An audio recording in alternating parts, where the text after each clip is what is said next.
자, 하죠. 오늘 하셔야 되는 게 이제 특강의 마무리 케플러의 운동 법칙입니다. 자, 행성의 운동에 해당되는 내용입니다. 특강 교재에는 50페이지가 있고요.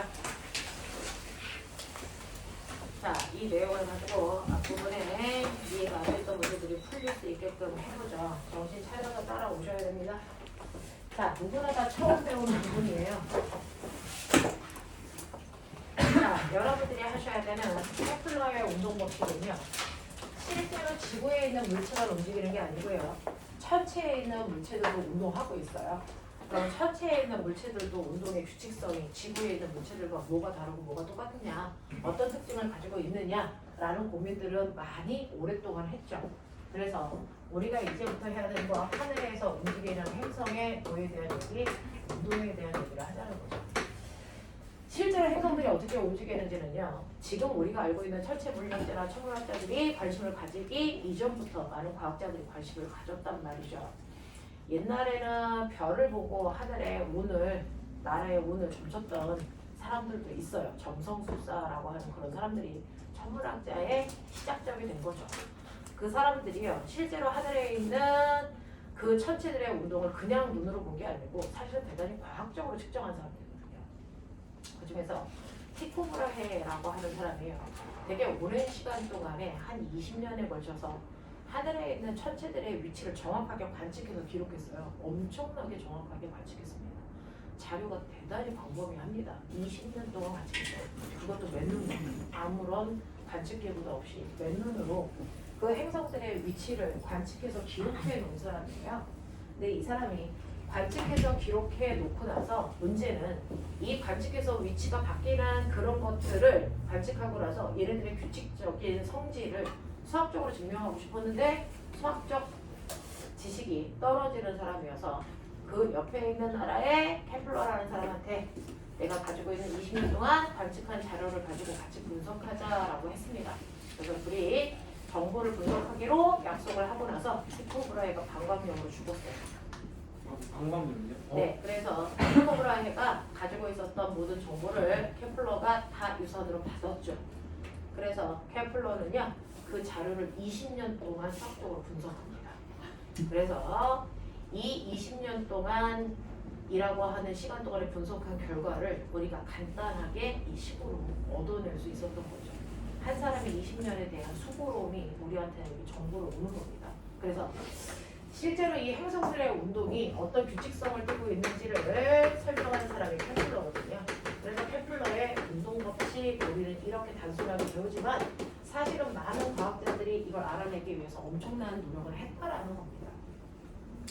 자, 그러면 이 케플러의 행성들의 운동을 설명한 거거든요. 행성의 운동을 설명한 걸 케플러의 운동 법칙이라고 합니다. 그러면 이 케플러가 얘기한 행성들의 운동에 어떤 규칙성이 있냐? 이 케플러의 운동 법칙은 세 가지가 있어요. 그 중에서 케플러의 운동 법칙 중에서 첫 번째 제1법칙이라고 하는 거에 또 다른 제목이 뭐냐면 타원궤도 법칙.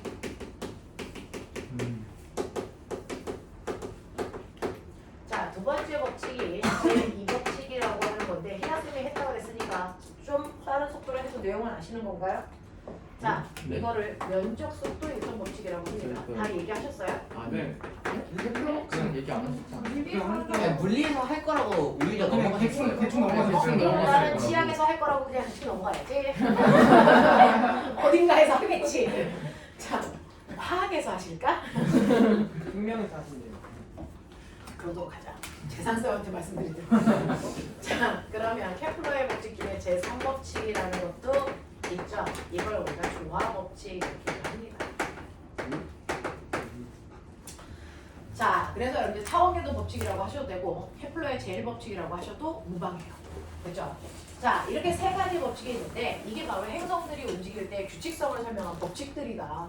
자, 그래서 케플러라는 사람은 태양계 안에 있는 행성들의 운동을 이 세 가지 법칙으로 주장한 사람인데 이 운동은 태양계 안에 있는 행성뿐만 아니라 천체에서 돌고 있는 모든 행성들이 다 똑같은 규칙성을 가지고 있어요. 그래서 선생님처럼 천체 물리학을 전공한 사람들은 이걸 이용해서 하늘에 있는 행성들은 눈에 보일까 안 보일까? 안 보입니다. 실제로 여러분들이 밤하늘을 보면 별만 보이죠. 또 다른 태양들만 보이지 태양 주변에 있는 행성들이 안 보입니다. 그래서 그럼에도 불구하고 우리는 행성을 새롭게 찾아내거든요. 왜냐하면 지구에 있는 수명이 다했기 때문에 새로운 지구를 찾아가야 되거든요. 그러면 눈에 보이지 않는 행성들을 어떻게 관측해야 될까? 그리고 그 행성들은 인간이 살기에 적합한지 어떻게 할까? 실제로 갈 수는 없잖아요. 됐죠? 네, 그런 것들을 다 여기에 있는 정보를 이용해서 분석합니다. 그래서 여러분들이 알고 있는 것처럼 그냥 행성들이 많은데 그 중에서 외계인이 어디에 있는지 어떻게 알아? 생명이 살 수 있는 위치에 있는 행성들만 관측하면 되거든요. 그래서 그러면 생명체가 탄생할 수 있는 조건은 뭔데? 이런 것들이 다 여기 안에 나오는 거예요. 그죠? 그래서 실제로 생명체가 살 수 있는 공간을 우리가 골디락스 존, 생명 가능 지대 이렇게 표현합니다. 지구는 현재 생명 가능 지대 안에 들어가 있는 행성이에요. 그래서 생명체가 살지만 나중에는 지구는 생명 가능 지대 안에서 존재하지 않습니다. 시간이 지나면 지구가 아니고 화성이 생명 가능 지대로 바뀝니다. 그런 것들은 또 왜 그럴까? 뭐 이런 것들을 여러분들이 아셔야 되잖아요. 그리고 생명 가능 지대에 있는 모든 행성들이 그러면 생명체를 다 가지고 있을까? 그렇지 않다는 거죠. 됐죠? 그럼 생명체가 존재하기 위한 조건들이 뭔지를 알아야 그 조건이 가능한 곳에 있는 행성들만 탐사하시면 되는 거거든요. 됐어? 자, 그래서 이런 식으로 여러분들의 행성들이 어떤 규칙성을 가지고 있는지를 이해하고 계셔야 된다. 이게 천체의 기본이다. 자, 근데 여러분들이 알고 있는 것처럼 우리가 하늘에 있는 천체들의 지위가 있어요. 그죠? 그 중에서 여러분들이 알고 있는 것처럼 우리가 얘기하는 별이라고 하는 애를 다른 말로 뭐라 그러니? 항성이라고 부른단 말이죠. 자, 항성이라고 하는 별에 반드시 조건이 있어요. 그 조건이 뭐냐면 반드시 스스로 뭐를 낸다? 빛을 낸다는 거죠. 자, 빛을 낸다는 건 빛에너지를 낸다는 건데 이 에너지가 어디서 와? 그 별의 핵융합 반응을 통해서 왔다라는 거죠. 그러면 핵융합을 하기 위한 최소한의 온도는 얼마인데? 1000만도요? 1000만 켈빈. 아, 되겠습니까? 이런 식으로요. 그런 것들을 얘기할 수 있으시면 되고요.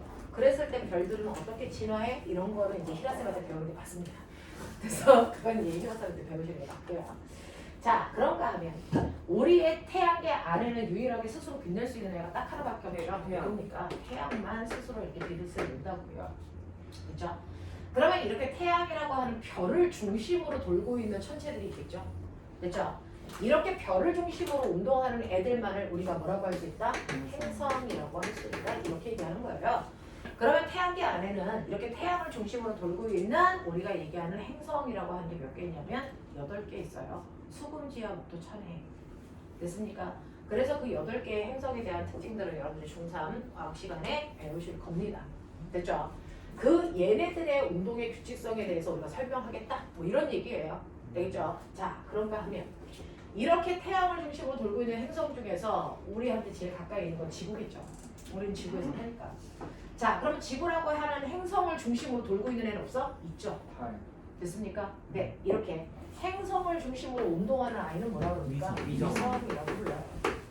그래서 다른 자연적인 위성이고요. 인간의 기술이 발달해서 인공적인 위성도 만들죠. 그걸 인공위성이라고 하는 거고요. 그렇죠? 얘네들이 다 지구를 중심으로 돌고 있는 아이들이야. 그렇다면 얘네들이 다 어딘가를 중심으로 원운동하고 있다는 얘기죠. 그래서 원운동 다음에 원운동에 대한 여러분들이 지식을 가지고 있을 때 천체에 대해서 설명을 들을 수가 있는 거죠. 알겠어? 자, 그러면 이렇게 천체들에 대한 운동을 우리가 생각해 봐야 되는데요. 옛날 사람들은 뭐라고 생각했냐면 지구가 움직이지 않는다고 생각했죠. 됐죠? 상대적으로 내가 지구에 타고 있기 때문에 지구는 가만히 있고 누가 돈다고 생각했어? 하늘이 돈다고 생각했어요. 됐죠? 그걸 뭐라 그럽니까? 천동설. 천동설. 됐어? 지구를 중심으로 하늘이 움직인다. 하늘 천자, 움직일 동자, 천동설 이렇게 얘기한 거고요. 이걸 같은 말로 지구가 중심이야, 지구 중심설 이렇게 얘기하기도 해요. 옛날에는 이렇게 역사를 다 배웠었는데 교과서가 개편되면서 걔네들이 빠진 거죠. 자, 그랬다가 실제로 하늘이 움직이는 게 아니고 지구가 돌고 있다는 거 알았죠? 그래서 우리는 그걸 뭐라 합니까? 지구가 움직여, 지동설. 이걸 다른 말로 태양을 중심으로 움직여, 태양 중심설 이렇게 얘기한단 말이에요. 됐어. 이런 식으로 하늘에 대한 천체에 대한 관념들이 바뀌고 있어요. 더군다나 옛날에는 중력이라는 걸 몰랐기 때문에 지구가 뭐하다고 생각했는지 아세요? 평평하다 이렇게 생각했어요. 그렇죠? 그랬다가 중력이 있다라는 걸 인정하게 되면서 지구는 평평하지 않고 뭐에 둥그러라고 하는 걸 인지하게 된 거죠. 됐죠? 중력이 있다는 걸 인지하지 않고서는 둥근 지구에 인간이 서 있다는 게 납득이 안 되죠. 이성이 떨어져야 정상인 거죠. 그렇죠? 그래서 옛날 사람들은 지구를 이렇게 평평해서 됐죠? 자꾸 걸어 나가면 위험해 이렇게 생각했어요. 떨어져 죽어 이렇게 생각했단 말이죠. 됐죠? 이렇게 생각들이 엄청나게 바뀌게 돼요. 근데 문제는 이러한 생각의 전환을 다 과학자들이 이끌어냈다라는 겁니다. 그 커다란 지구가 둥글다는 거 우리가 눈으로 볼 수 없거든요.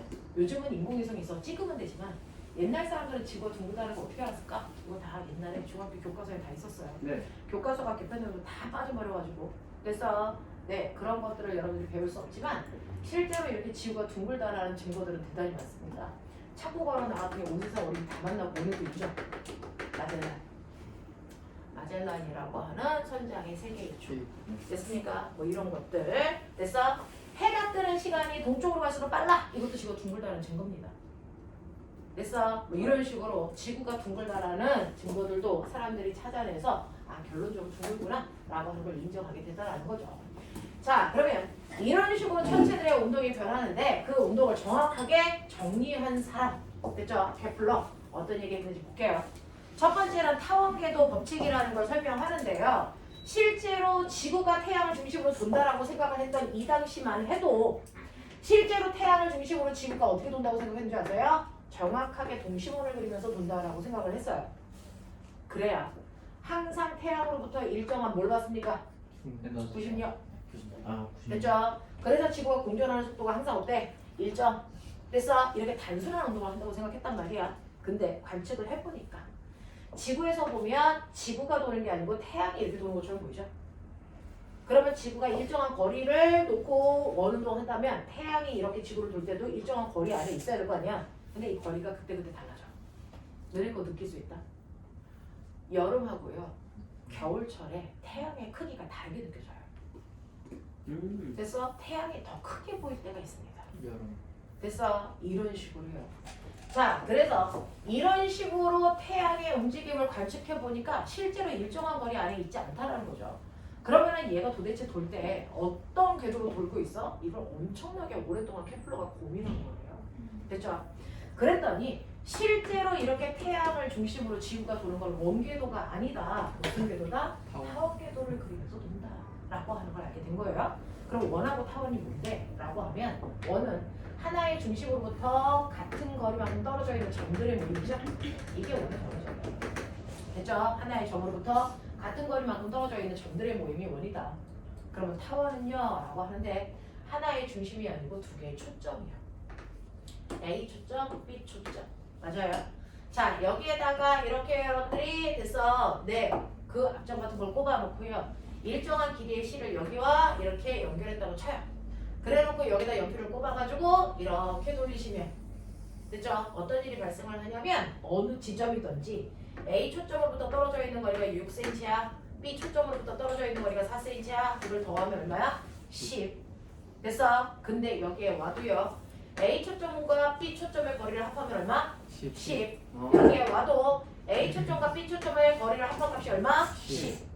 그래서 두 초점으로부터의 떨어져 있는 거리의 합이 일정한 점들의 모임이 타워를 만듭니다. 알겠습니까? 이렇게 되는 거예요. 자, 그랬을 때 여러분들이 보시면 그럼 우리의 태양은 어디 있어요? 하나의 초점에 위치해 여기에 태양이 있는 거고요. 다른 초점에는 아무것도 없습니다. 됐어? 그래서 이렇게 타원 궤도를 중심으로 지구가 이렇게 돌고 있게 되는 거죠. 그래서 타원 궤도를 그립니다. 되겠어? 그러면 이렇게 타원 궤도를 그리면서 태양이 하나의 초점에 있으니까요. 지구가 여기 있을 때와 여기 있을 때 태양으로부터 떨어져 있는 거리가 어떠니? 달라요. 알겠습니까? 그 중에서 태양이랑 가장 가까운 지점, 멋진 말! 근일점? 가까울 근자 쓰시면 돼요. 그래서 이 지점을 우리가 제일 가까운 지점이다. 근일점 이렇게 얘기해요. 됐어? 태양으로부터 제일 멀리 떨어져 있는 이 지점, 이 지점을 뭘 원자 써서 원일점 이렇게 얘기한다는 걸 근식, 원식 같은 말이에요. 그래서 이렇게 쓴 거예요. 그래서 근일점과 원일점이 생깁니다. 자, 그랬을 때 근일점에서 태양에서 근일점까지의 거리를 알근이라고 해볼게요. 자, 태양에서부터 원일점까지의 거리를 R1이라고 할게요. 실제로 근일점에서 원일점까지 연결한 거리가 이 타원에서 그릴 수 있는 가장 긴 지름이야. 됐어. 자, 그렇다면 너네 1학년 때 배웠을 텐데요. 지구가 됐어. 태양을 중심으로 돌 때 됐어. 네. 이 공전 반지름 기억나니? 공전 궤도의 반지름 됐어. 라고 하는 그 공전과 궤도의 반지름은 도대체 뭘까? 거리가 다 달라지는데 어디가 반지름이야? 라고 하면 근일점과 원일점을 연결한 가장 긴 지름의 반띵 요걸 우리가 공전 반지름 이렇게 한 거야. 알겠어? 그러니까 여러분들이 첫 번째 알아두셔야 되는 거 공전 반지름이라고 하는 건요. 근일점 거리와 원일점의 거리를 더한 값을 반띵한 값이다 라고 하는 거예요. 그래서 가장 긴 지름의 절반값 이게 공전 반지름인 거죠. 이거를 우리가 한국말로 뭐라 그러냐면 장반경 이렇게 얘기한단 말이죠. 이렇게 얘기해요. 그랬을 때 이 지구의 공전 반지름을 1천문단이라고 부르죠. 1AU. 되겠어? 그러면 우리가 알고 있는 내행성은요? 누구 있어? 내행성. 수성, 금성. 지구보다 안쪽 궤도를 돈다 그래서 내행성이라고 해요. 지구보다 바깥쪽 궤도를 도는 애들 뭐라 그랬어요? 외행성이라고 하겠죠. 그러면 내행성들의 공전 반지름은 적어도 1AU보다 뭐하고? 작고. 그래서 외행성들은 1AU보다 큰 공전 반지름을 갖겠죠. 알겠습니까? 이렇게 됩니다. 그랬을 때 이 1이라는 건 지구의 공전 반지름을 일로 놓은 거다. 알겠습니까? 이렇게 놓은 거예요. 자, 그러면 이런 식으로 해서 타원 궤도를 뺑글뺑글 그리면서 도는데 문제는 원궤도가 아니네? 타원 궤도네? 옌병아리야. 문제가 발생해.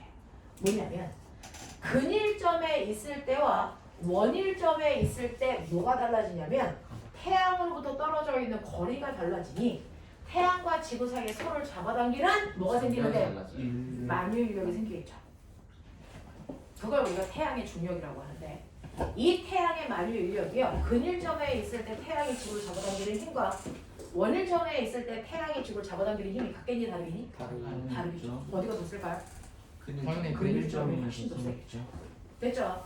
그러니까 여러분들이 보시면 만유인력이라고 하는 태양이 지구를 잡아당기는 힘은요. 여러분들이 아시는 것처럼 F는 불러? R제곱분의 네, R제곱분의 뭡니까? G, M, 이제 이것도 외웠어요. 자, 근일점에서는 이거를 R근으로 계산하셔야 되겠죠. 원일점은 R1으로 계산하셔야 되겠죠. 그래서 이렇게 계산하면 되는데 이때 거리가 작을수록 만유인력이 뭐해진다? 커진다. 그러니까 근일점에서의 만유인력 값이 최대입니다. 원일점에서의 만유인력 값이 가장 작습니다. 그런 꼬맹아 끌려가지 말아요. 됐죠? 끌려가지 않게 하기 위해서는 어때야 됩니까?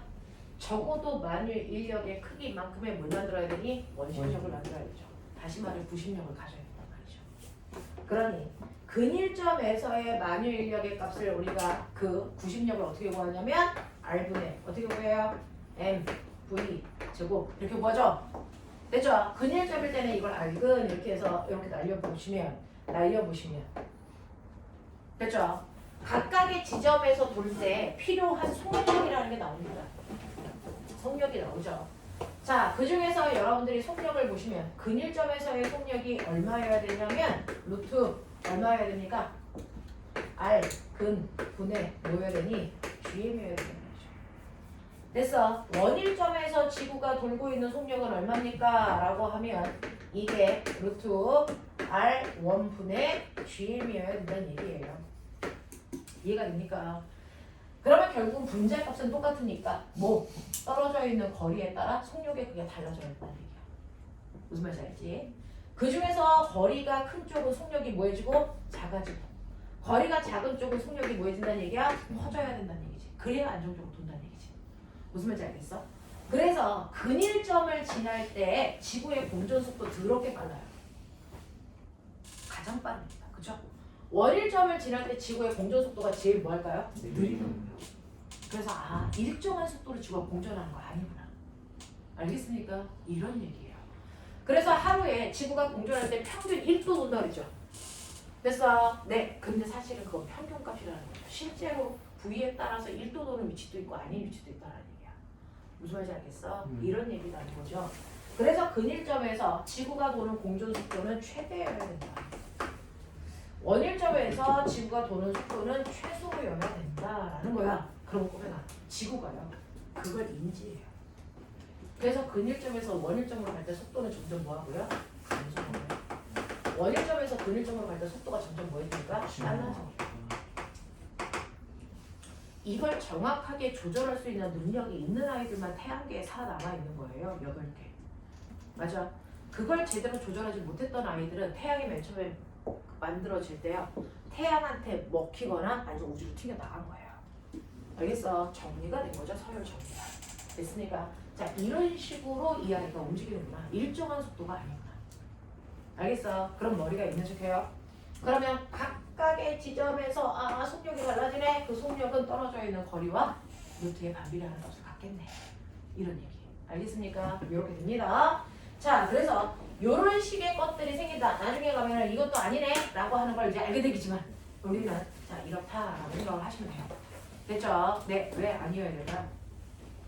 이건 원운동할 때입니다. 얘는 파운동이잖아요. 네. 원운동을 하려면 정확하게 만유인력과 원심력의 크기가 같아야 되겠죠. 네. 근데 얘가 이거 같다면 얘는 원운동을 해. 근데 다르니까 타원운동을 할 거 아니야. 됐어? 그러면 여기서는요? 둘 중에 뭐가 더 클까요? 90년 더. 뭐가 더 클까요?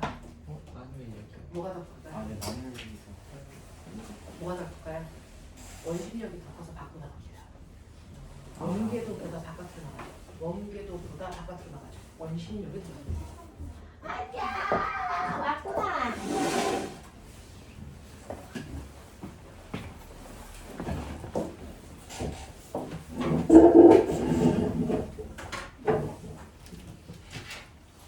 태연아 앞부분은 찍고 있어. 찍는 거 봐.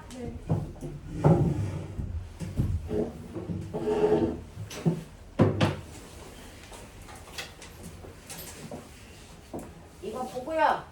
앞부분에 문제 푼 거는 선생님하고 토요일날 조금 일찍 와서 해요. 네. 자, 요거는 이제 막 시작했어요. 케플러의 운동 법칙이에요. 자, 그래서 이런 식으로 얘가 뺑글뺑글 돌 때 원궤도를 돌려면 정확하게 만유인력과 원심력의 크기가 같아야 되는데 얘는 원궤도를 그리는 게 아니라 타원궤도를 그리기 때문에 정확하게 힘이 같지 않아요. 근일점에서는 원심력이 더 커서 밖으로 밀려나가는 거고요. 원일점에서는 뭐가 더 클까요? 만유인력이 더 커서 안으로 끌려 들어가는 거예요. 알겠어? 이런 느낌이야. 됐지? 근데 우리가 거기까지는 이해하기 힘드니까 그냥 이 정도의 크기를 갖는 속력이다. 이 정도만.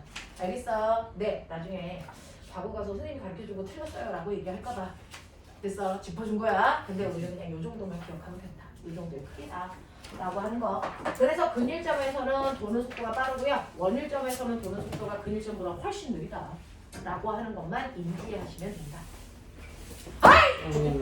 어때? 잘 먹겠다. 잘 먹겠지? 네.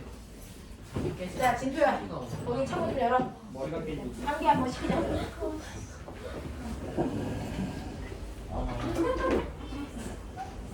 오, 아침이다. 너만 잘 살고 싶어? 그러네, 아침. 같이 잘 살아야 될 거 아니야? 와, 해가 떴네. 해가 떴네. 해가 뜨는 게 있네. 해가 떴네. 나는 여기 나시구나. 진표 보낼 거야. 아, 만약에 진표가 과거에 못 가면 시용 너 손 들고 서 있어야 된다. 나는 진표 보내고 갈 거야. 앞에서 잘 봐. 원래 앞에 있는 애들이 제일 잘 봐.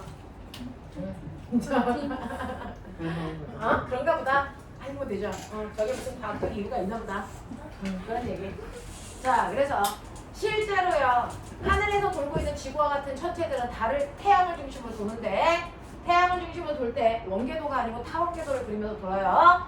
자, 그 중에서 하나의 초점에 태양이 쏠려 있기 때문에 지구가 이렇게 돌 때 태양이랑 가장 가까운 지점을 지날 때도 있고 태양이랑 먼 지점을 지날 때도 있다. 됐어?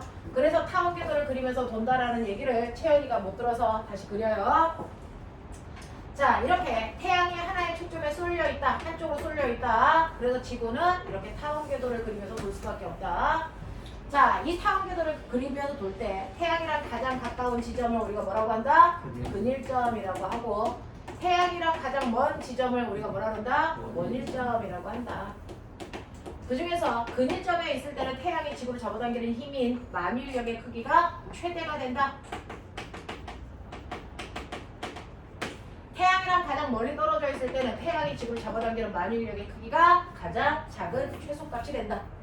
그거에 따라 만유인력이 90력을 만들기 때문에 만유인력만큼의 90력을 만들어야 되기 때문에 각각 도는 지점에서의 속력이 달라질 수밖에 없다. 그래서 자, 그 속력의 크기가 근일점에서가 제일 빨라야 태양한테 먹히지 않는다. 알겠어? 원일점에서는 속도가 느려져야 그래서 우주로 튕겨나가지 않는다. 만약에 근일점에서의 속력이 10인데 원일점을 속력을 10으로 왔어. 만유인력은 줄어들었는데 원심력은 크죠? 그럼 어떻게 돼요? 우주로 튕겨나간다. 알겠어? 그래서 힘 조절을 해줘야 된다. 그걸 누가 하고 있니? 지구에 있는 외계인들이 하고 있죠. 지구에 외계인이 살고 있어요. 알겠어? 걔네들이 지구를 운전하고 있습니다. 정확하게 속도를 맞춰가고 있어요. 알겠습니까? 라고 하는 미신을 믿는 미국의 종교가 있어요. 아. 그래서 네, 그래서 지구에 외계인이 살고 있는 거야. 그래서 갑자기 지구에 그 외계인들이 타고 있는 그 우주선이 막 사라지고 그러잖아. 근데 지구 구멍 속으로 툭 들어가서 안 보이는 거래. 베스트 드라이버. 라고 하는 지구 공동설이라는 게 있어요. 오? 그거 되게 재밌어서 막 찾아서 보고 있거든요. 근데 영어로 써져 있어서 해석이 잘 안 돼요. 네, 어쨌든 그런 게 있습니다. 영어인 것 같아요. 자, 그래서 이런 식으로 근일점, 원일점을 무한반복하면서 지구가 1년에 한 바퀴씩 돌고 있는 공전을 하고 있는 것 같습니다. 되겠죠? 자, 그래서 이런 식의 힘의 차이가 생기면서 도는 속도가 달라진다. 여기까지 이해하십니까? 이해하시겠어요? 자, 근데 이제부터 이해 못하는 얘기를 해보도록 하죠. 네. 학원한테 계속 이해하는 얘기만 하면 재미가 없죠? 아, 재미없다. 이해 못하는 얘기를 해야죠. 자, 그럼 꼬맹아 봐봐. 속력이 원일점에서 근일점으로 가서 속력이 뭐 해줘야 된다고? 빨라져야 된다고? 속력이 빨라지면 꼬맹아 운동 에너지가 증가하죠. 증가하네. 근데 에너지는 보존돼야 되죠. 그죠. 그죠? 지구의 운동 에너지가 증가한다는 얘기는 지구의 무슨 에너지가 운동 에너지로 바뀌었다는 거겠죠? 포텐셜. 무슨 에너지일까요? 위치 에너지. 위치 에너지. 그렇죠. 그러면 지구의 위치 에너지가 감소하는 거네? 여기서 일로 가면? 그래서 운동 에너지가 증가하는 거네? 그렇죠. 이 얘기를 하는 거야. 역학적 에너지는 보존되겠네. 그럼요. 여기는 마찰이 없으니까. 맞죠? 그래서 하늘에 돌고 있는 천체들의 역학적 에너지를 보존돼야 되는데 이렇게 속력이 빨라졌다 느려졌다 하는 얘기는 위치 에너지의 변화가 있다는 얘기죠. 그럼 위치 에너지에 대해서 여러분들 다시 보시면 땅바닥에 있고 여기에 질량이 m인 물체가 있어요. 기준면. 얘를 내가 들어 올립니다. 얼마만큼 들어 올릴 거냐면 h만큼 들어 올릴 때 필요한 힘이 얼마입니까? MG. mg입니다. 그 힘으로 얼마만큼 이동시켰습니까? 얼마만큼 이동시켰어요? h. 1. 됐어. 네, 그만큼 내가 물체에다가 일을 해주면 됐죠. 그 물체는 일을 받은 만큼 뭐가 생긴다? 에너지가 생긴다. 무슨 에너지? 위치 에너지. 그래서 중력 위치 에너지를 구하는 식이 여러분들이 알고 있는 mgh가 됐던 거죠. 맞아. 그럼 천체도 위치 에너지는 이렇게 구하면 돼요. 그러면 기준면을 어디로 봐야 돼? 중력이라는 힘이 작용하는 면. 그게 어딘데? 태양. 그러면 결국은 지구는 여기에 이렇게 붙어 있었어야 된다는 얘기죠. 근데 얘가 여기까지 올라가면서 위치 에너지가 생긴 거죠. 포텐셜 에너지. 그래서 아론까지 가면서 생긴 위치 에너지가 바로 이 지점의 위치 에너지예요. 근일점에서의 위치 에너지는 이거죠. 누가 더 높이가 높아요? 원점. 그러니까 원일점에서는 위치 에너지가 컸다가 네. 얘가 근일점으로 오면서 위치 에너지가 뭐하니? 감소. 위치 에너지가 감소한 만큼 운동 에너지고 증가. 그래서 빨라져. 외계인이 필요 없는 거예요. 아. 그 얘기죠. 다 외계인이 필요 없어요. 그래서 역학적 에너지의 전환이 일어나기 때문에 속도가 저절로 바뀌어요. 우리가 물체를 떨어뜨릴 때 속력이 빨라질 때 외계인이 필요하니? 저절로잖아. 지구도 저절로야. 알겠어? 속력 조절이 저절로 됩니다. 위치 에너지가 감소한 만큼 운동 에너지가 생기기 때문에 저절로 바뀔 수 있어요. 그러니까 외계인의 힘은 필요가 없다라는 거죠. 하지만 있습니다. 이렇게 논리적으로 설명이 안 되는 몇몇 가지 문제들이 발생하고 있어요. 그건 외계인의 힘인 거죠. 그래서 대표적으로 피라미드가 가지고 있는 여러 가지 현상들이 설명이 잘 안 돼요. 피라미드요? 자, 볼게요. 그러면 천체에서도 역학적 에너지가 보존된다는 얘기네? 그래. 역학적 에너지가 보존된다는 얘기인데요. 역학적 에너지는 반드시 언제나 위치 에너지에다가 포텐셜 에너지. 그래서 운동 에너지를 합한 값입니다. 위치 에너지는 mgh고 운동 에너지는 1분의 1 mv 제곱으로 이거 더한 값이 항상 그 지점에서의 역학적 에너지가 되겠죠. 근데 천체에서 mgh라고 하는 식을 쓰진 않습니다. 왜? 중력 가속도가 일정할 수가 없어요. 맞아요. 네, 그래서 천체에서의 위치 에너지를 구하는 새로운 방법은 뭐가 있을까라고 하면 보면은 이 mg라고 하는 이게 뭐예요? 바로 지구가 나를 잡아당기는 중력이죠. 그 중력의 원래 이름이 뭐였어? 만유인력이죠. 그러니 이거 만유인력으로 바꾸자. 바꿔! I 제곱분의 M이죠. 이때 R이 뭐예요? 여기서 여기까지 거기죠. 네. 그럼 높이가 얼마예요? 헐. R이죠. 그럼 지워지죠. 네. 그래서 천체에서의 위치 에너지 구하는 식은 뭡니까? R분의 G. 그래서 만유인력 구하는 식이 뭐였다고요? R 제곱분의 G의 네, 천체의 위치 에너지는 R분의 G의 맥이에요. 알겠어? R의 제곱이 없어지면 위치 에너지가 됩니다. 자, 그랬을 때 여러분들 위로 올라갈수록 위치 에너지 점점 뭐해지니? 위치는 증가하죠. 증가하죠? 자, 증가하다 보면 지구의 중력에 영향을 안 받는 곳까지 가겠죠. 맞아요. 위로 올라가면 중력이 점점 작아지다가 중력권을 벗어나는 곳이 있겠죠. 네. 그 중력권을 벗어나는 아주 그 높은 곳에서의 위치 에너지 연락 크겠죠. 네. 그 연락 크니까 우리는 그 높이에서의 위치 에너지를 얼마로 놓겠다? 얼마로 놓겠다? 0. 과학자들은 이런 습관이 있어요. 너무 크면 그냥 0으로 해버려요. 네? 오 아저씨도 그랬죠. 전자꼭지에서 가장 높은 곳에 에너지 중요가 0. 알겠습니까? 이런 습관들을 가져. 알겠어? 네. 그러면 너무 커서 거기에서의 위치 에너지를 0으로 잡으면 그 0인 곳보다 됐어. 지구가 있는 곳은 낮은 곳이잖아요. 네. 그럼 위치 에너지 얼마겠어요? 얼마겠어요? 마이너스. 마이너스겠죠. 그래서 천체의 위치 에너지가 마이너스가 같습니다. 알겠어? 그래서 전자 껍질의 에너지가 마이너스인 것과 같은 의미예요. 그렇죠? 자, 그래서 이렇게 마이너스 위치 에너지를 천체들은 같습니다.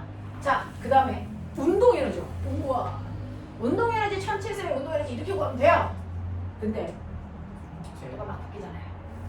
이것도 새롭게 보여줄까요? 자, 여러분들 신기하고요. 이 새끼와 이 새끼 사이에 적용하는 만유인력만큼을 뭘 만들어야 된다? 최소 90력을 만들어야죠. 맞죠? 만유인력 구하는 식이 R제곱분의 뭐였니? GMM. 90력 구하는 식이 뭐니? R분의 MV 제곱. 눈 떴니? 네. 됐죠?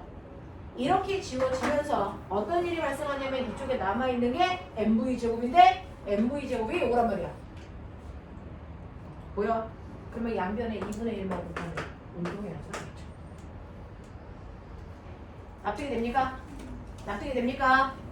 그래서 천체에서의 운동의 에너지는 2분의 1 mv 제곱이 아니고요. 어떻게? 이 R분의 GMM이라고 하는 식으로 계산합니다. 하겠냐? 됐어. 운동 에너지는 마이너스 값이 없습니다. 그냥 플러스 값입니다. 이걸 더한 만큼이 뱅글뱅글 돌고 있는 행성들의 역학적 에너지야. 계산. 얼마나 하면? 1분의 2 GM. 2R분의 얼마니? GMM이 되죠. 맞습니까? 마이너스. 네. 죽여버려. 자, 이렇게 됩니다. 여기까지 유도하는 거 보이셨어요? 근데 이거 이제 매번 이게 쓰기 귀찮다고요. 그래서 이걸 나, U 더하기 2분의 U가 마이너스 2분의 U라고 하는 천체의 역학적 에너지 공식입니다. 그래서 이게 천체의 역학적 에너지 공식입니다. 납득이 되나? 네. 하시겠나? 오케이. 이런 관계를 가져. 되겠지?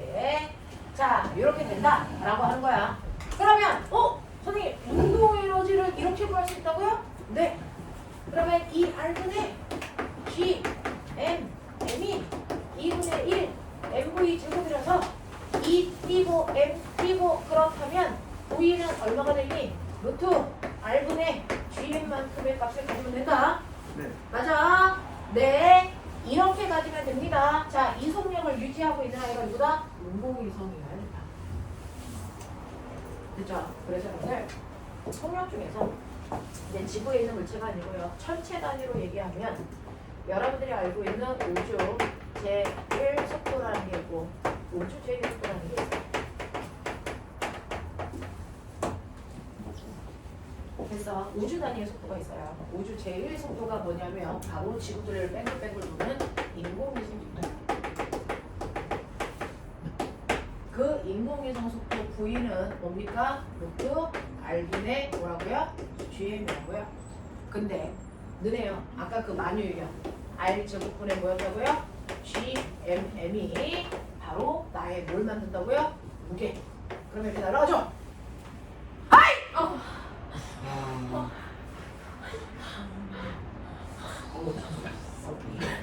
아, 네네, 고마워. 진표야, 네. 자 이렇게 되죠? 무슨 죠 GM은 뭐냐? GM은 알제곱, 알제곱. R제곱이 G죠? 네. 그러면 여기다가 오. 보여? G, 알지. 보여? 그래서 지랄이 되는 거야. 그래서 루트 지랄이 되지? 아. 이게 인공위성 속도지? 네. 이 개놈의 새끼들 그래서 루트. 드디어 알겠어요. 알겠어? 네. 이게 인공위성 속도야? 그거 계산하면 지구 거 7.2 나와. 7.2. 그래서 밖에 나가서 7점. 뭐? 이 속도로 던지면 너네가 인공위성을 만들 수 있는 거야. 그래서 아까 왜 옥상에 올라가서 7.2kg? 이 속도로 던져. 그럼 너네가 그래서 나사에 있는 사람보다 훌륭해진 거야. 오. 아니 이 정도는 남자애들 던지겠지. 닦아는 게죠. 그치? 이 정도 못 던지면 과거 못 가. 그래서 이 정도의 속도로 던져줘. 이게 인공위성 속도야. 요번에 나로 우리나라에서 쐈지? 얼마로 쐈어? 느리던데요?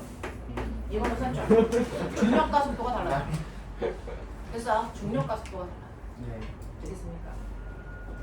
자, 이런 식으로요. 이게 바로 인공위성 속도다. 알겠습니까? 이렇게 계산하는 거야. 이렇게 계산하는 거야. 자, 그러면 이런 식으로 해서 아이를 쏘는데 나는 지구에서 뱅글뱅글 돌게 하고 싶지 않고요. 아예 지구의 중력권을 탈출하게 하고 싶어요. 그래서 보이저우가 만들어진 거야. 그래서 지구들에서 돌지 않고 태양계로 가고 있죠. 그래서 토성지나서 천왕성까지 가고 있는 거죠. 그래서 지구의 아예 중력권을 탈출시키고 싶어. 와, 그게 우주체에서.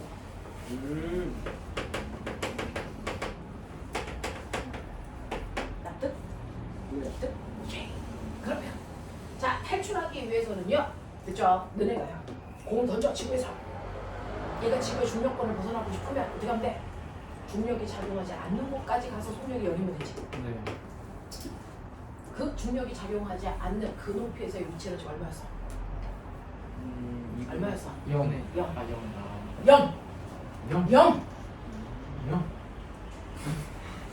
되겠어? 이거 0. 됐지? 그러면 이 높이에 와서 최소한의 속도는 여기서 운동이라 좀 얼마? 0. 이면 돼. 최소한의 속도는. 그럼 역학적 에너지 얼마? 0. 이면 되지? 맞냐? 그러면 그러면 어떤 일이 발생해? 그렇구나.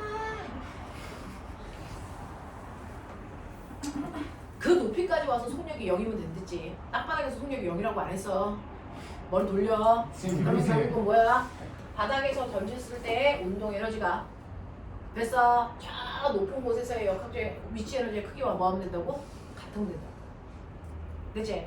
자 그럼 바닥에서 던질 때 운동 에너지 2R분의 얼마니?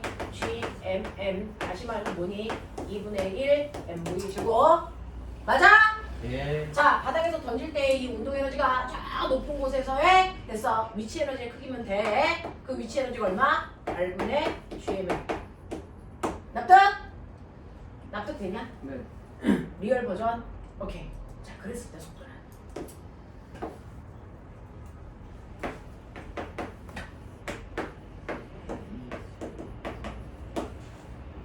이죠? 네. 아까 GM이 뭐 했어? 머리 학원의 새끼가 이씨 아까 뭐라 했어? 아, 이것도 이지랄이지. 그래서 이지랄. 됐어? 지랄, 이지랄. 알겠어? 아. 그래서 이 속도는 이지랄이 되는 거야. 아.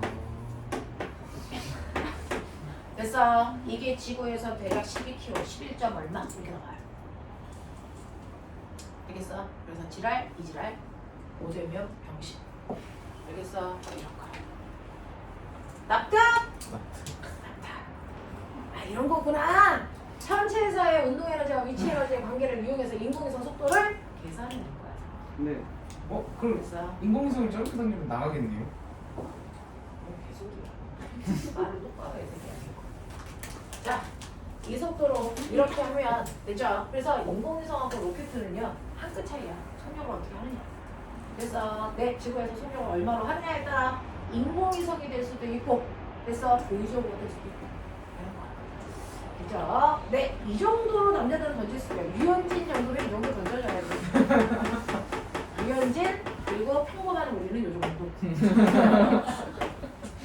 내일 내가 스피드보드 쌌는데 이 속도 안 나온다? 다 뒤지는데. 그래서 이 정도는 던질 수 있죠, 우리가. 제품은 불러야 네, 발사체 이런 거 필요 없어. 그냥 어깨만 단 튼튼하면 던지는 거죠. 그래서 이런 식으로 된다. 이게 바로 그 제1법칙, 타원궤도 법칙에서 다 유도해서 만들어냅니다. 하겠냐?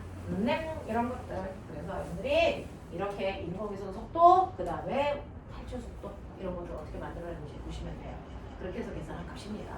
근데 이 중력과 속도가 우리가 측정한 것처럼 지역에 따라 다르니까 그 지역에서 발사할 때 그 지역의 중력과 속도를 계산하셔야 되겠죠. 오차가 최소한 돼야, 그렇죠? 가다가 다시 돌아오는 일이 없습니다. 그렇죠? 이렇게. 자, 위에 바로 케플러가 얘기한 제1법칙이다. 이렇게 지구는 타원 궤도를 그리면서 동달합니다. 그렇죠? 타원 궤도를 그리면서 돌기 때문에 위치 에너지와 운동 에너지는 끊임없이 변한다. 납득해? 납득하겠어? 오케이. 자, 그럼 제2법칙으로 갈까요? 면적 속도 일정 법칙 이 얘기예요. 자, 그럼 케플러의 그래서 운동 법칙 중에 제2법칙이 바로 면적 속도 일정 법칙이라는 게 있어. 얘도 재밌어. 신기해. 케플러가 친구가 없어서 만들어낼 수 있었던 거야. 그래서 이게 잔손이 엄청 갔던 계산을 한 겁니다.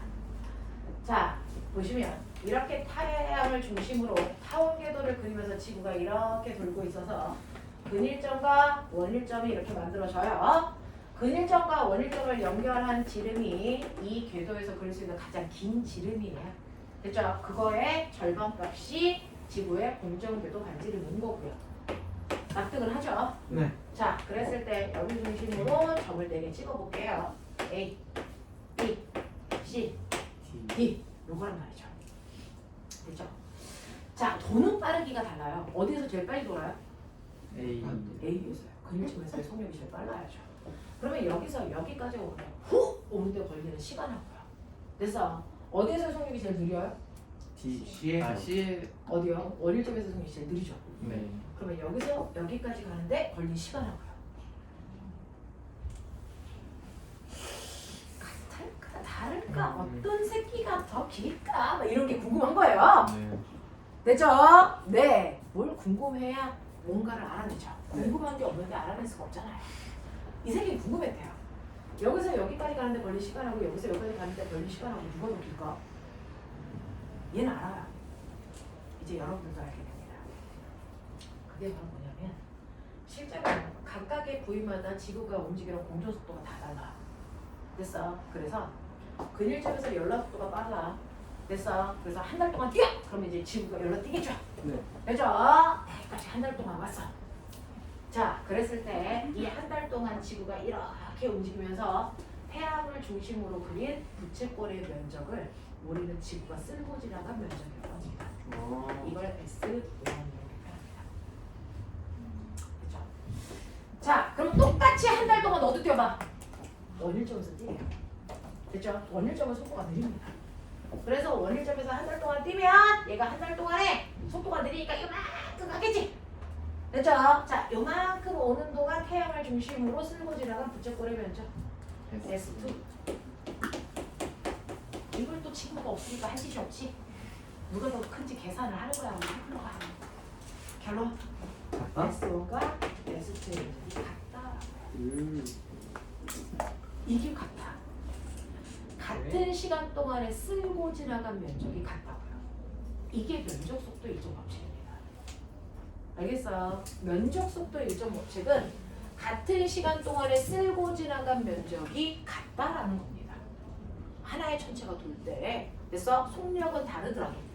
부위마다 속력은 다 다른데 같은 시간 한 달이라는 같은 시간 동안에 얘가 쓸고 지나가면서 만든 면적의 크기는 반드시 어때야 된다? 같아야 된다. 근일점과 원일점에서만 그런 거예요? 아니야. 자, 여기에서도 너 새끼 한 달 동안 뛰어봐. 그럼 얘는 이만큼 같겠죠? 자, 그랬을 때 태양을 중심으로 그린 부채꼴에 먼저 S3 이 또한 같아. 같은 시간이면 어디든 쓸고 지나간 면적이 다 같다라는 게 그래서 이 사람이 얘기한 얘기야. 그게 면적 속도 일정 법칙이야. 알겠습니까? 이것도 일일이 다 얘를 계산을 했대요. 됐니? 자, 그렇다면 우리는 이거를 그래서 간단한 버전으로 해보자. 간단한 버전으로 해보시면 실제로 짧은 시간 동안에 쓸고 지나갔다고 치자. 네. 하루, 코딱지 요거죠. 하루라고 하는 코딱지만한 시간 동안에 이 곡선을 쓰고 지나가도 이게 너무 짧으니까 뭐야? 직선이지. 네. 그럼 이 면적은 삼각형이래.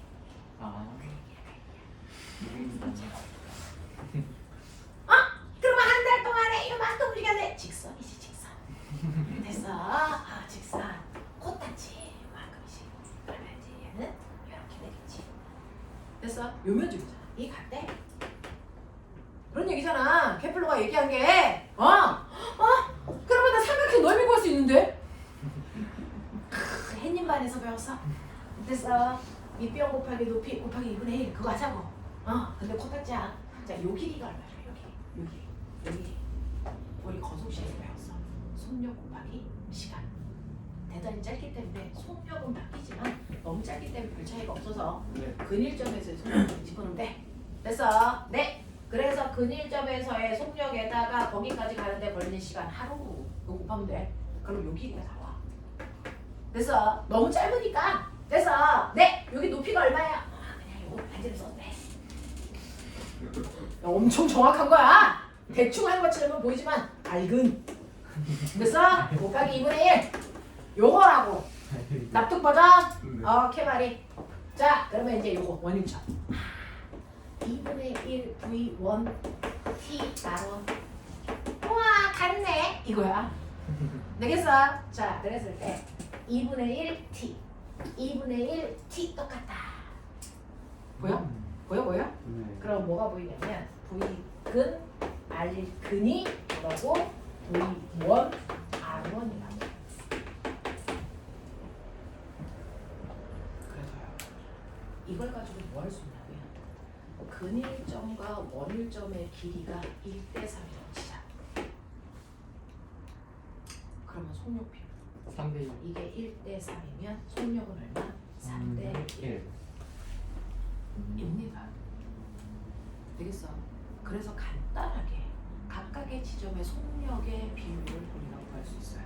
면적 속도의 조건죠. 알겠어? 예. 알겠어?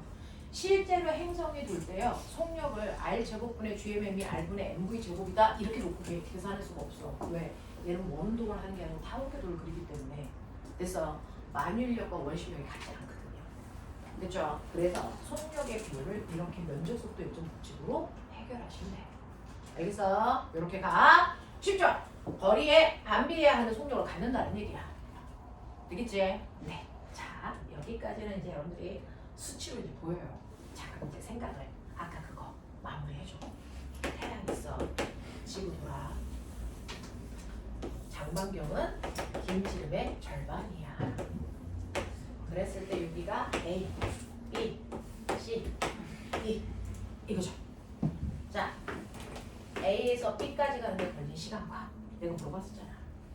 C에서 D까지 오는데 걸린 시간 중에 누가 길어? 라고 물어봤잖아. 물어봤지? 괜찮았지? 이제 답이 나왔지? 네. 누가 나빠? 맞죠? D가 더 커요. 그래? B가 중간.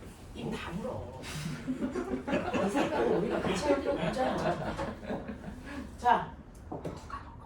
맞죠?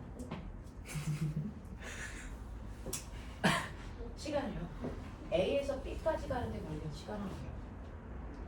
C에서 D까지 가는데 걸린 시간 누가 더 크냐? C에서 D. 됐어? 응? 얘가 훨씬 크죠. 네. 얘가 훨씬 큽니다. 여러분들 시간은 눈에 보여요? 아니 안 보이잖아요. 그러니까 케플러는 눈에 보이지 않는 시간을 보이는 것처럼 상상해서 풀 수는 없다는 거죠. 그러면 눈에 보이지 않는 시간을 어떻게 확인합니까? 직접 재봐요? 뭘로 합니까? 이걸로 하면 이게 주어져요. 같은 시간 동안에 쓸고 지나간 면적이 같다면 면적의 크기가 뭐 시간이라는 거죠. 납득합니까? 네. 됐어. 생각을 깊게 하세요. 자꾸 입으로 말하지 말고 머릿속으로 생각해보고 점검해보시고. 자, 저 면적 어떻게 그려요? 저 면적 어떻게 그려요? 태양을 중심으로 부채꼴 면적이라고 했죠. 네. 얘는 이거잖아요. 이게 TA에서 B까지 가는 게 원래 시간이에요. 맞아? 그 다음에 요면적을 이렇게 그리잖아요. 요면적하고 똑같은 게 뭔지 아세요? 요면적이에요. 요면적. 비교가 되나? 아. 면적 누가 큽니까? 얘가 더 크죠. 네. 얘는 전체 면적의 4분의 1이 안 돼요. 얘는 전체 면적의 4분의 1보다 큽니다. 당연히 그러니까 그래서 C에서 B까지 가려면 시간이 길 수밖에 없죠. 눈에 보이게 가려면 시간은 면적과 비교. 면적을 보시고 알겠어? 그 면적을 그릴 때의 중심은 태양을 중심으로 부채꼴 면적이다. 그런 거면 얘가 한 바퀴 도는데 걸리는 공전 주기를 RGT라고 하자. 요거 돌 때 걸린 시간이 얼마냐면 4분의 1이에요. 요게 얼마일까요?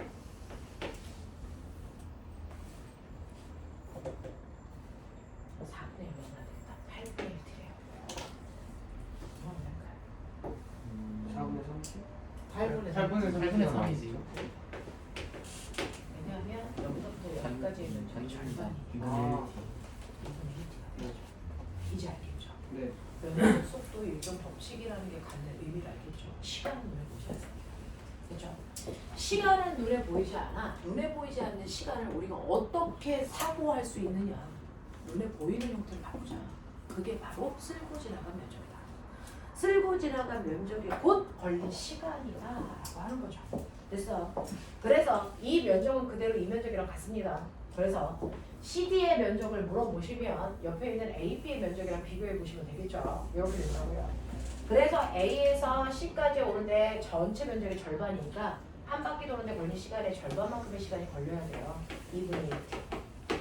그러니 여기가 8분의 1t면 여기는 8분의 4t가 아닐 수가 없다. 어떻게? 네. 그러면 대칭이니까 요것도 얼마야? 8분의 3t.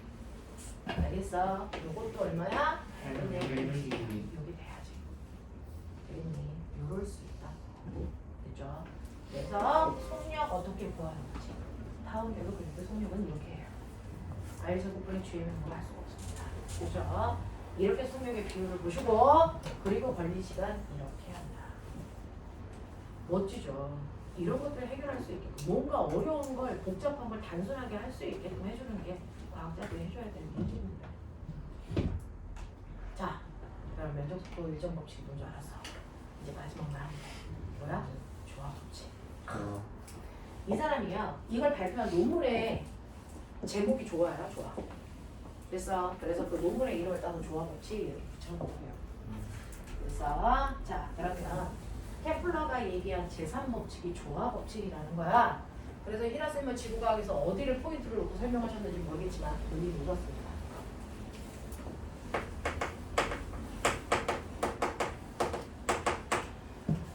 케플러의 운동 법칙 중에서 세 번째 법칙 조화 법칙.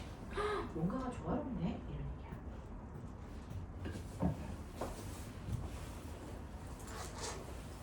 몇 반 됐냐? 반 나왔냐? 5번이 6번 남았어. 5반, 6반, 7반이요. 7반, 나왔으면 좋겠다. 8반이야? 안 나왔어. 우와 신기하다. 5, 6, 7, 8. 네. 학교 애들은 몇 명씩 있냐 한 반에? 20명.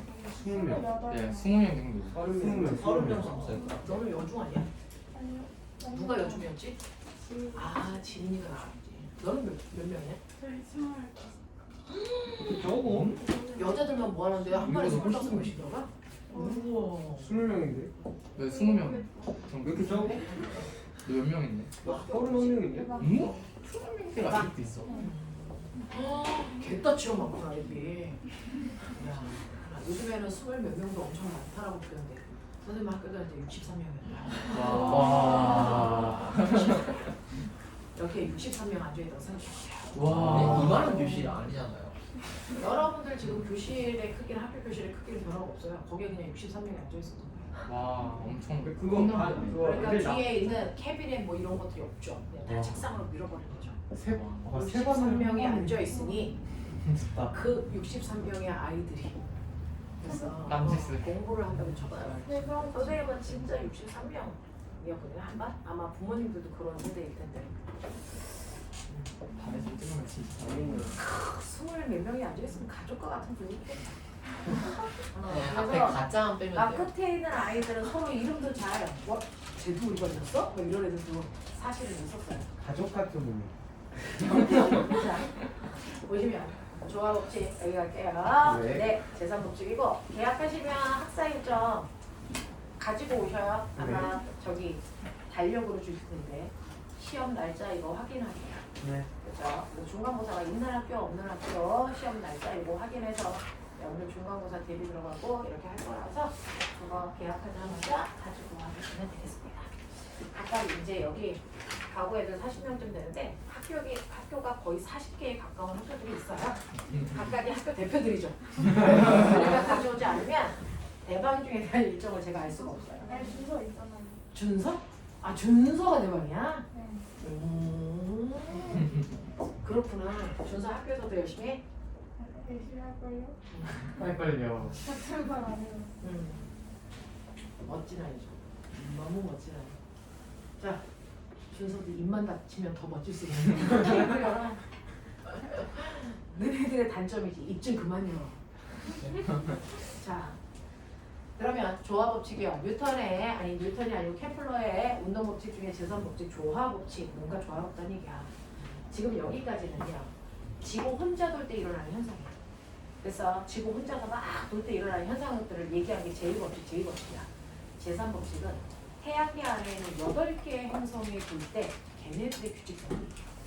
그래서 하나의 태양을 중심으로 8개의 행성들이 왁 하고 돌아. 그래서 우주가 하면 더럽게 시끄러. 애들 막 소리 지르면서 돌아가서. 그래서 막 하고 돈단 말이야. 자, 그러면 이렇게 돌고 있다고. 자, 지구보다 안쪽을 돌고 있는 수성은요. 당연히 도는 거리가 짧으니까 공전주기가 짧겠죠. 한 70일 정도 돼요. 그러니까 너네는 수성 가면 70일에 한 살씩 먹을 수 있어. 그래서 이런 얘기죠.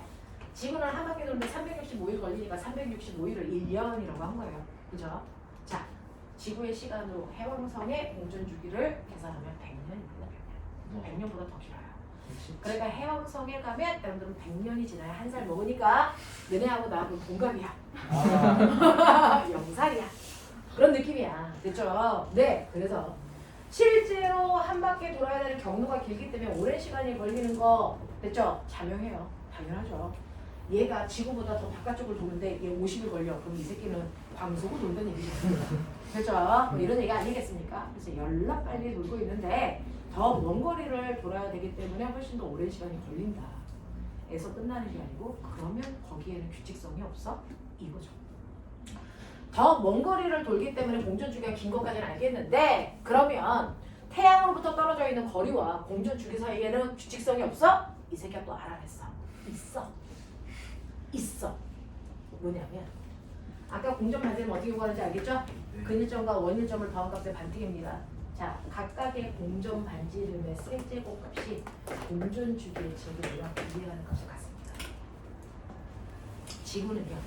그래서 공전 반지름이 얼마? 1AU 세제곱. 공전 주기 얼마? 1년. 맞아요? 자, 그럼 이제부터 산수의 세계로 들어간다. 산수의 세계로 들어가는데 못 따라오면 고추 따서 건다. 집중하자. 자, 지구에 비해서 공전 반지름이 9배 커. 구여봐. 왈. 지구의 반지름 말. 자, 그러면 공전 주기는 지구의 몇 배? 응? 공전 반지름이 9배야. 지구에 비해서. 그럼 공전 주기가 몇 배인지? 7,900. 아니지. 헛소리 하면 고추 따서 건다는데! 루트 아니야? 개놈의 새끼 그냥 실명을 걸어버려. 루트 3배. 아. 맞아요? 공전 반지름이 지구에 비해서 9배입니다. 그러면 공전 주기는 지구의 몇 배일까요? 네, 결승시는 그렇죠. 오, 오. 습득의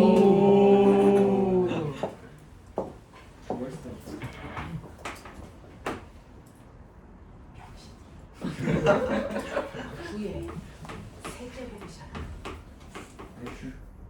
그러면 t의 제곱이잖아. 병신들아. 가르고 모으고 기본 아니야 수학에서? 네. 이걸 또 곱해서 또 남은다. 이 아이들이 제곱글을 한다 또. 참아.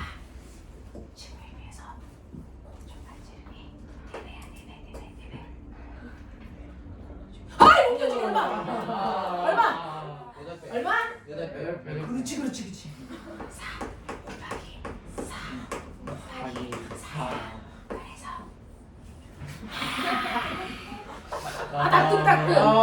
따뜻. 됐어? 이게 무슨 숙주가 왜 필요하니? 그렇지? 네, 이 정도면 한인반 애들도 해. 되겠냐? 지구에 비해서 공전 반지름이 2배. 공전 주기. 이제 초등학교 수준을 벗어나야 돼. 중학교 정도로 맞아야 돼. 얼마냐? 2 곱하기 2 곱하기 2지. 그래서 얼마? 그렇지. 우리 명성아 못 따라서 이제 끝났어. 명성은 이제 안 된다. 돼요? 저게 제일 많이 나왔어. 네. 알겠어. 이렇게 된다. 그래서 공전 반지름의 3배가 공전 주기 제곱에 같다. 그래서 내가 이거 보여드릴게요. 전체 문제를 푸는데 만약에 공전 반지름을 알 수 있는 자료를 준다? 선생님이 반드시 공부를 줍니다. 공전 반지름을 알 수 있는 재료를 주잖아요. 반드시 공전 주기가 시험에 나와요. 공전 주기를 알 수 있는 자료를 주면 그거 가지고 됐어. 공전 반지름을 물어봐. 이 두 개 사이의 관계가 이러니까. 알겠어? 둘 중에 하나만 알면 나머지를 여러분들이 구할 수 있게끔 하잖아요. 그러니까 둘 중에 하나를 알 수 있는 좌표를 주면 나머지 하나를 해결하라고 한단 말이야. 알겠지? 문제 유형 알겠죠? 끊임없이 생각하십시오. 자, 그러면 얘가 이걸 발표하고 나니까 전 세계 센세이션 아니겠습니까? 한 번도 하늘에서 내가 천체를 본 적도 없는데 이 천체들이 이렇게 움직인다는 걸 알려주면 얼마나 대단합니다. 그러니까 케플러가 엄청나게 유명해졌어요. 그랬더니 그 옆마을에 됐어. 호시돌 찐따 새끼가 샘쟁이 찐따 하나 있어요. 이름이 뉴턴입니다. 뉴턴이 자기보다 유명해지니까 배가 아픈 거지. 그러니까 저 새끼가 얘기하는 것 중에 허점을 찾아서 저 새끼를 망하게 해야지. 이걸로 만들어야지. 굉장히 아인슈타인. 소심한 찐따 새끼들 한 명씩 있지. 남 잘 되는 거 배 아픈 새끼들. 우리 뉴턴이 그래. 그래서 뉴턴이요. 이 새끼가 얘기한 것 중에 허점이 있을 것이다. 내가 반드시 찾아내야지. 라고 해서 정말 이게 맞는지를 골방에 들어가서 그래서 막 증명한 거지. 그랬는데 이걸 증명하는 와중에 얻어걸린 게 하나 있어. 한 번도 본 적이 없는 시카라가 만들어져. 그게 만약의 법칙이야. 너네가 어느 날 갑자기 사과 떨어지는 걸 보고 알제곱분의 뒤에 있는 걸 생각하니? 그거 말이 안 되는 거 아니냐? 사과가 떨어져. R제곱분의 G명 때문일 거야. 이건 신기가 있는 거지. 이건 과학자가 아니고 걔는 귀신인 거지. 이걸 증명하다 보니까 한 번도 본 적 없는 시카라가 만들어지는 거예요. 그래서 그거를 만유인력이라고 얘기한 거예요. 우리는 그 과정이 어떻게 이루어졌는지 볼 거예요. 거꾸로 가죠. 자, 케플러 법칙을 이용해서 만유인력을 찾아냈는데 우리는 거꾸로 만유인력을 이용해서 케플러가 이렇게 나온다는 걸 증명해 드릴게요. 알겠어? 여러분들이요 알고 있는 만유인력은 R제곱분의 뭐였어? G, M, N. 자, 이러한 만유인력이 작용할 때 끌려가지 않기 위해서 부심력 생겨야 돼. R분의 뭐라고? M, V, 제곱이라고. 또는 이 값이 뭐랑 같다고? MR, 오메가 제곱이랑 같다고. 아, 네. 알겠어? 네. 알겠어? 자, 그 중에서 주기를 찾아내야 되니까 얘보다는 얘가 더 편하겠죠. MR 오메가 제곱으로 가자. 자, 그러면 M, R, 오메가 제곱. 납득 버전? 예. 오케이 바디 버전. 자, 이렇게 돼. 되겠냐? 자, 이때 나 가져. 제가 맨날 얘하고 얘를 약분하는 나쁜 습관이 있어가지고 똑같은 문제만 보면 그렇게 지우고 싶어가지고. 자, 그러면 이제부터 뭐 하시면 되냐면, 그래서 t의 제곱으로 정리할게요. t의 제곱으로 정리할게요. 그럼 어떤 일이 발생합니까? g m분의 4 파이 제곱 r 세제곱입니다. 이게 바로 비례상수입니다. 상수죠. 중력 상수에다가 만유력 상수에다가, 그래서 내 태양의 질량 4파이 제곱 상수값이라고요. 그래서 t의 제곱은 kr 세제곱.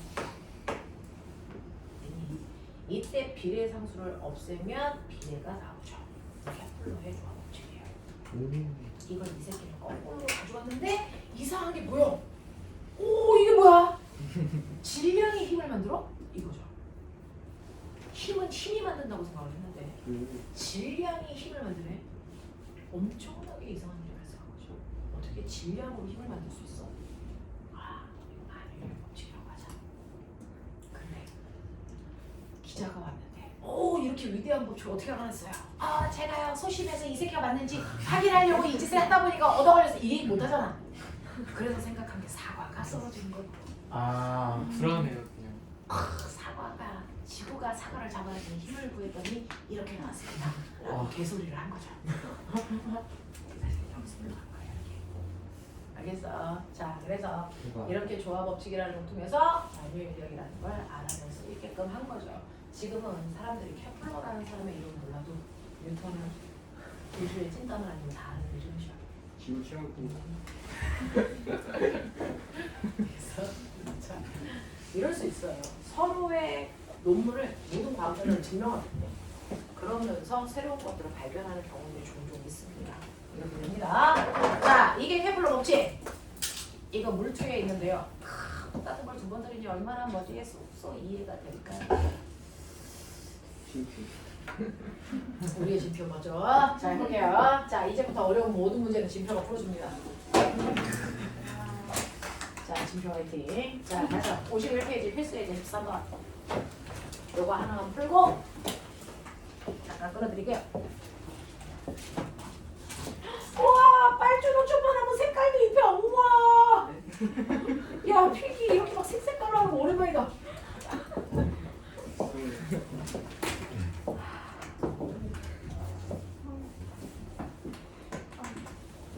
아,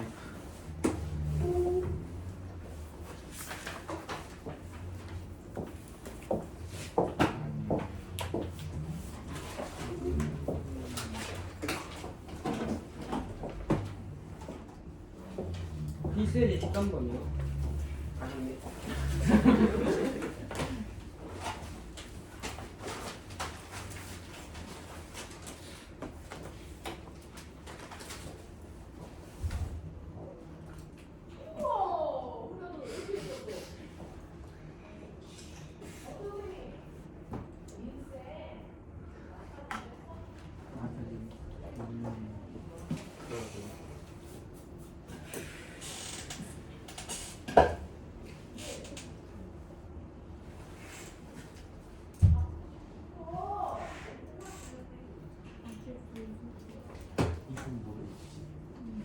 인공위성 A가 반지인가? 이거 무슨 뜻이야? 그냥 중심으로부터 R 플러스 H만큼 떨어지는 곳에서 인공위성이 돌고 가고 있어요. 그렇지. 아하. 말이 좀 이상해.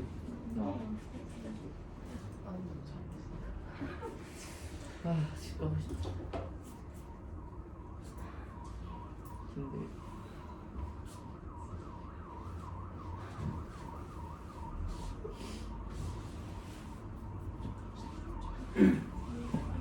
너무 크지?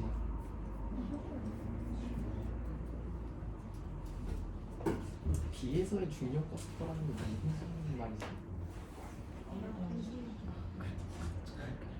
이거에도 제일 속도를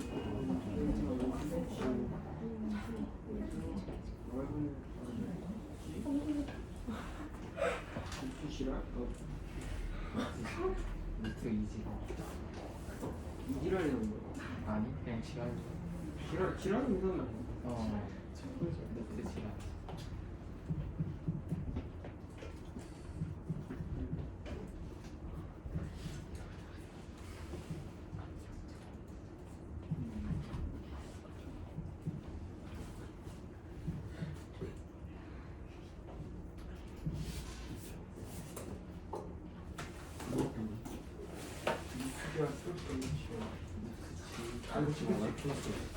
그래서 비에서의 중력과 속도랑 중력과 속도는 별도하지 않나? 큰 소리 안 들리는 거 아닌가? 이게 뭐 국어가 안 되니까.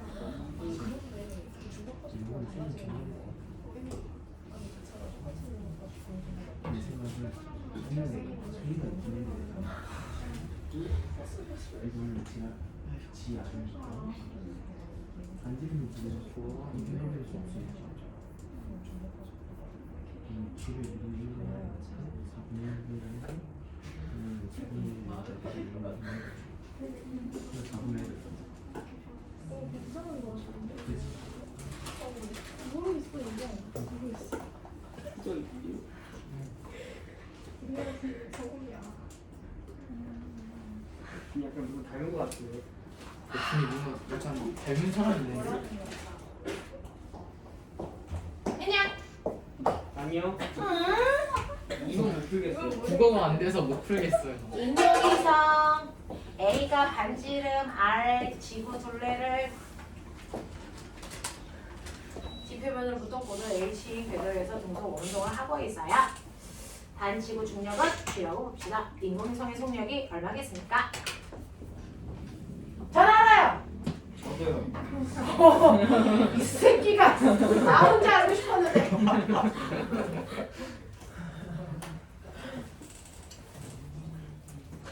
자, 요거요. 지구의 인공위성 A가 지구 반지름이 R인 지구 둘레를 반지름을 R로 보고요. 지구 둘레를 인공위성이 돌고 있답니다. 자, 그랬을 때 아니잖아요. H 적어야죠. 에휴. 왜 갑자기 이렇게 커졌어요? 자, 지구 반지름 R 고도 얼마? H 여기를 돌아. 네. 이 얘기잖아. 맞아? 네. 맞자. 자, 그랬을 때 인공위성의 속력이요. 그러면 인공위성의 속력이 얼마입니까? 라고 하니까 루트 7R. 이거 하는 얘기죠. 네. 루트 7R. 이거 원래가 뭐예요? R분의 GM. 네. 인구죠. 네. 이만큼의 속력이면 되는데 여기에서 GM은 안 줬으니까 이걸로 가야 되겠죠. 네. 그래서 이걸로 가는 건데 여기서 R은 뭡니까? R 플러스 H. 여기서부터 여기까지 버리겠죠. 네. 그러니까 이걸 원래대로 집어넣어야죠. 알겠어? 네. 그렇죠. 저게 어떻게 나왔는지는 알죠? 네. 그죠? 저거 유도하는 과정은 알죠? 자, 그래서 저 정도의 속도로 이 아이가 돌고 있어요. 와, 멋지다! 뭐 그런 얘기죠. 자, 그러면 밖에 나가서 놀고 싶어가지고. 네? 제발. 밖에 나가서 놀고 싶어가지고. 자, 그래서 이만큼의 속력으로 뺑글뺑글 돌고 있습니다. 라고 하는 거 이제 알아두시면 되겠고요. 그 다음에 여기에서는 근데 이거는 이렇게 단순하게 집어넣으면 안 될 것 같은데요?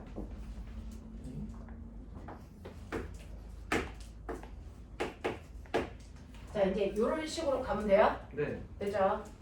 근데 여기서 중력가속도 줬어요? 아니요, 그냥 지로. 줬어요. 아, 그냥 중력가속도 지로. 줬군요. 네. 네. 그러면은 이렇게 가도 무방을 합니다. 중력가속도 줬으니까. 네. 근데 지표면에서 원래는요. 네? 어떻게 하죠? 지표면에서의 중력과 속도. 네. 어? 그래서 여기에서 이제 뭐가 문제냐면요. 중력가속도를 그래서 줬는데 이 중력가속도를 이렇게 만유인력으로 나오는 거잖아요. 그럼 원래는 얘기하면 만유 인력이 뭐가 됩니까? 90인력. 요거를 바꾸는 거야. 전체는 만유인력이 90인력이다. 만유인력은요. 어떻게 겁니까? 어떻게 겁니까? R 플러스 H. 네. 두물체 사이의 거리. 네네네네. 네. R 제곱분의 G M M이 무슨요? 네. 얼마입니까? R분의. 그래서 네 R분의 라고 하는 이 부심력이요. 그래서 R분의 얼마로 가야 돼요? M V 제곱 이제 이렇게 갑니다. 네, 그래서 이제 정리를 하시면 여러분들이 본 것처럼 아까 같은 형태로 나오긴 해요. 그래서 나오기는 하는데 여기에서 이제 여러분들이 보셔야 될 거 V는 뭡니까? 루트 R 플러스 H분의 GM인 거죠. 네. 됐어. 네, 근데 이제 중력가속도의 의미는 뭐냐면 중력가속도는 이제 여기서 진 거잖아. 네. 그래서 그 중력가속도라고 하는 거 R 제곱분의 문이 G M M이 뭐라고? mg라고 이렇게 준 거잖아. 이렇게. 그랬을 때 G값은 요거잖아. 지표면에서. 무슨 말인지 알아? 네. 그러면 GM을 뭘로 바꿔야 되니? R제곱 G로 바꿔야 돼. 그동안은 이 거리를 그냥 무시한 거야. 그냥 여기 스치듯이 지나갔기 때문에 이 거리나 이 거리가 같아. 지구 반지름이나 인공위성까지의 거리가 같아. 스치듯이 지나갔기 때문에.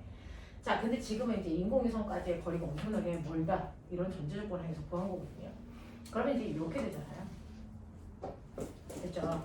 그래서 여기에다가 집어넣는 R제곱 G는 이거야. 맞아? 요거랑 요게 안 같아. 이해가 되겠지? 아까는 같다라고 놓으니까 지랄이 나오는데 지금 같지가 않아.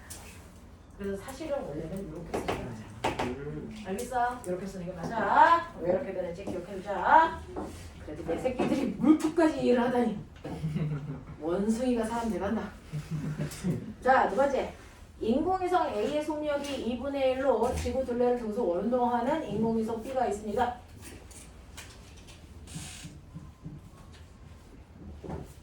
인공위성 A의 속력의 2분의 1로 지구 둘레를 등수 원운동하고 있는 인공위성 B가 있어요. 자, 속력이 더 작은 속력으로 돈대요. 네. 자, B에서의 중력 가속도는요, A에서의 중력 가속도의 몇 배이겠습니까? 이죠. 이 속도를 V라고 하면 이 속도의 절반으로 돈다고요. 됐죠? 그러니까 2분의 1 루트 R 플러스 H분의 R 제곱 G의 속도로 돌고 있다고요. 그러면 이거 뭐? 맞아? 가로 어? 가로 묶어야 돼요. 잘 그렇지.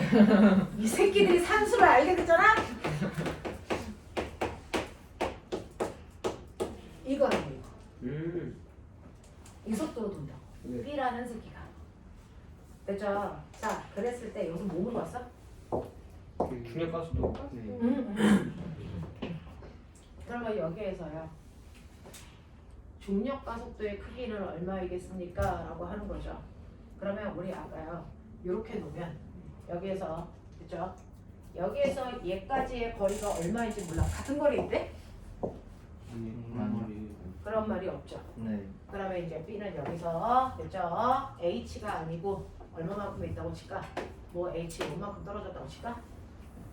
B가 있어서 유기운동 칠까? 뭐 이런 얘기죠. 됐죠? 네, 그럼 이제 똑같이 하면 돼요. B는 H1 제곱분의 GMM을 가지고 있고요. 됐어. 네. 그 다음에 부식력은 이거죠. 맞아? 그랬을 때 속력으로 속력으로 계산을 하니까 얘가 이렇게 나왔다는 겁니다.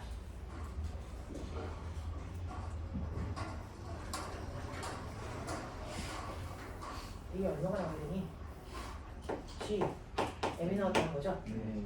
네.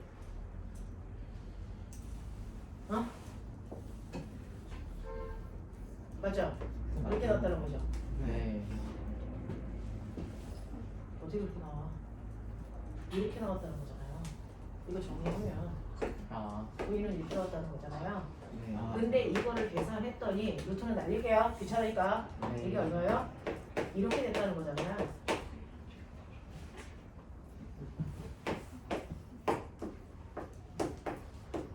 이렇게 됐다는 거잖아요. 아 여기가 H1이고 R 플러스 H1. 아니요. 네, 저기 이렇게 네, 됐다는 저기 거잖아요. 올라요. 맞아요? 네.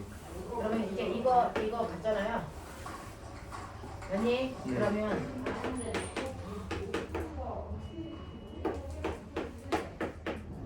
요거란 얘기잖아요. 네. 그래요? 이거는 얼마입니까? R 제곱분의 4의 GM.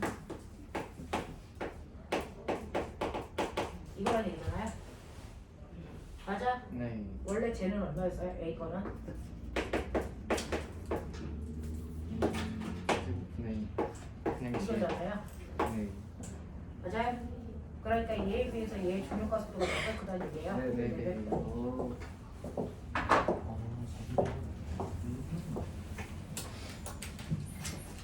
이런 느낌? 네. 납득 받아? 자, 처음에 해가지고요. 많이 그냥 뭐지? 뭐 이런 느낌도 있지만 이런 느낌으로 가시면 됩니다. 알겠어? 네. 자, 그러면 10분만 끌었다가 네, 그럼 10분만 끌어가자. 재력 상태 심하고.